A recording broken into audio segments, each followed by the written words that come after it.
Eta orduan, badakizu zer egin behar duzun? Bai zera, ez daukat batera argi. Niri deigarria egiten zait Izebak egiten duena, zera... Garraio publikoko eragiketetako teknikaria. Garraioetako teknikaria? Zer da hori? Espaziontziok pilotatzen ditu?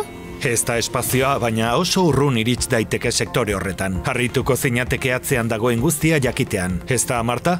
Ba bai? Imaginatzen duzue hiri osoen mugikortasunaren buru izaten? Garraio publikoa ikusten dena baino askoz gehiago da, eta talentu femeninoa behar du. Emakumezkoen profil asko daude. Gidariak, makinistak, teknikariak, mekanikoak, ingeniariak.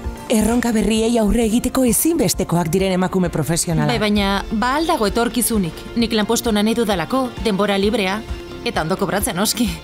Dudarik gabe, eraldatzen ari den sektorea da, eta iraunkortasunaren, digitalizazioaren eta berrikuntzaren lehen lerroan dago. Emakume gehiago behar dira beren ikuspegia eman eta mugikortasun adimentsuagoa, berdinzaleagoa eta inklusiboagoa lortzen laguntzeko. Orduan, mundua mugituko dugu? Nik mundua mugitu nahi dut.